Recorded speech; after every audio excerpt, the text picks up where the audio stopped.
Welcome. सोच के देखिए, आप अपने ड्रीम AI/ML जॉब के इंटरव्यू में हैं। इंटरव्यूअर आपकी तरफ देखता है और पूछता है, एक लार्ज लैंग्वेज मॉडल की परफॉर्मेंस को आप इवैल्यूएट कैसे करेंगे? ब्लैंक।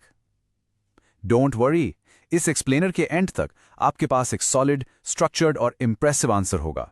तो चलिए LLM इवैल्यूएशन टेक्निक्स को आसान बनाते हैं। तो हमारा प्लान क्या है? सिंपल सा है।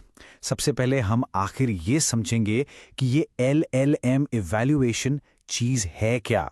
फिर हम 3 मेन तरीकों में डाइव करेंगे। पहला इंसानी तरीका यानी ह्यूमन टच, दूसरा ऑटोमेटेड मैट्रिक्स और तीसरा स्टैंडर्डाइज्ड बेंचमार्क्स। और हाँ, सबसे इंपॉर्टेंट चीज, इन सबको जोड़कर एक किलर इंटरव्यू आंसर कैसे बनाना है। तो चलिए शुरू करते हैं। Section 1, the core question. देखिए, किसी भी सॉलिड आंसर की नींव आखिर एक सॉलिड अंडरस्टैंडिंग ही होती है, राइट? तो वहीं से स्टार्ट करते हैं। तो ये रहा वो golden question, the one you are almost guaranteed to get. LLM evaluation के डिफरेंट टाइप्स क्या हैं? देखने में ये काफी सीधा सा लगता है ना? बट ट्रस्ट मी, आप इसका जवाब कैसे देते हैं, इससे आपकी नॉलेज की डेप्थ का पूरा पता चल जाता है।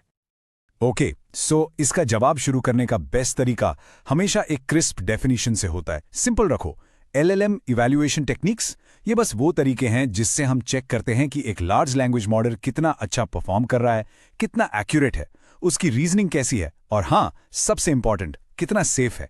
That's it, clear and concise. Okay, definition set हो गई। अब आते हैं पहले टाइप पर। हम इसको कहते हैं द ह्यूमन टच, यानी कि मैनुअल असेसमेंट। जैसा नाम से ही क्लियर है, यहां सब कुछ इंसानी जजमेंट पर डिपेंड करता है।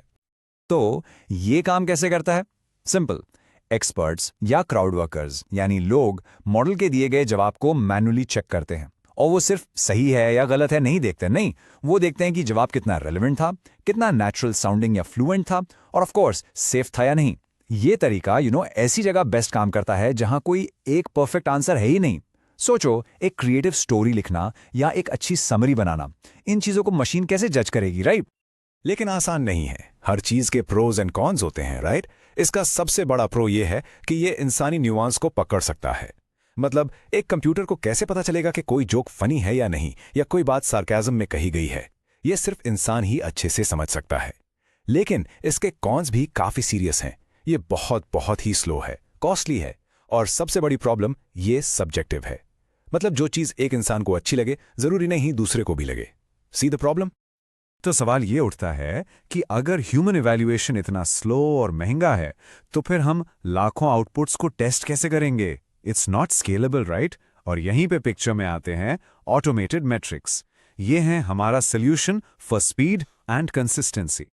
इसका बेसिक आइडिया बहुत सिंपल है। सोचो, आपके पास एक गोल्डन आंसर, एक रेफरेंस आंसर है।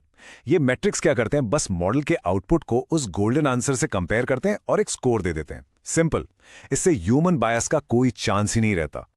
और हाँ, इंटरव्यू के लिए एक प्रो टिप, कुछ स्पेसिफिक मैट्रिक्स के नाम जरूर याद रखना। फॉर एग्जाम्पल, अगर काम है मशीन ट्रांसलेशन का, तो वहां ब्लेस स्कोर यूज होता है। अगर टेक्स्ट समराइजेशन है तो ROUG यूज होता है।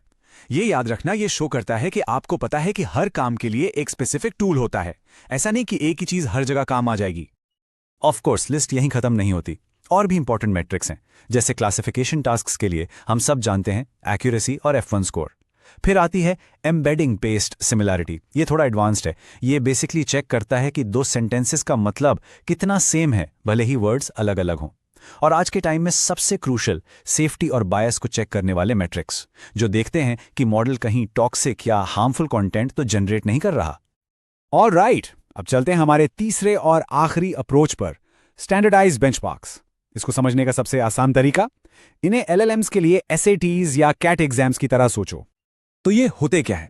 ये basically specially design data sets होते हैं, अलग अलग मॉडल्स को एक ही स्केल पर टेस्ट करने के लिए, ताकि हम एक एप्पल्स टू एप्पल्स कंपैरिजन कर सकें। इसके बिना हम कैसे बोलेंगे कि मॉडल A मॉडल B से बेहतर है?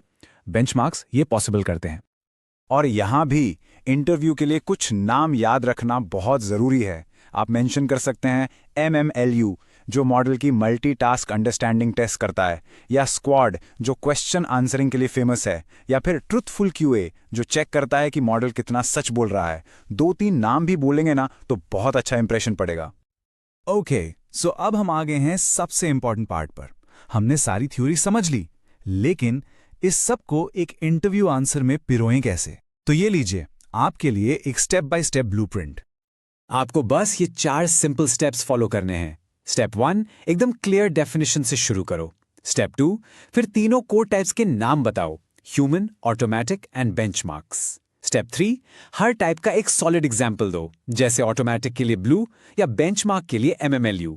और सबसे इंपॉर्टेंट स्टेप 4, उनके ट्रेड ऑफ्स डिस्कस करो कि कब हमें क्वालिटी चाहिए यानी ह्यूमन और कब हमें स्केल चाहिए यानी ऑटोमेटिक।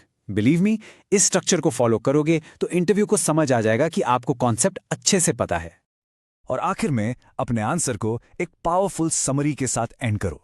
आप कुछ ऐसा कह सकते हैं, अल्टीमेटली LLM इवैल्यूएशन कोई वन साइज फिट्स ऑल चीज नहीं है।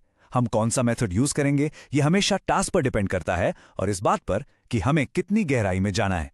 ये लाइन बस वाओ, ये बताती है कि आपने चीजों को रट्टा नहीं मारा, आपने उन्हें अच्छे से समझा है। तो जाते जाते मैं आपके लिए एक सवाल छोड़ रहा हूं, सोचिए इस बारे में। जैसे जैसे LLMs और भी ह्यूमन लाइक होते जा रहे हैं, क्रिएटिविटी, रीजनिंग, ह्यूमर इन सब में बेहतर हो रहे हैं, तो क्या ऑटोमेटेड मैट्रिक्स कभी भी उनकी असली पावर को समझ पाएंगे? क्या नंबर्स कभी क्रिएटिविटी को मेजर कर सकते हैं? या फिर आखिर में हमें हमेशा उस ह्यूमन टच की जरूरत पड़ेगी ही पड़ेगी? सोचिएगा जरूर। नेक्स्ट टाइम तक कीप लर्निंग।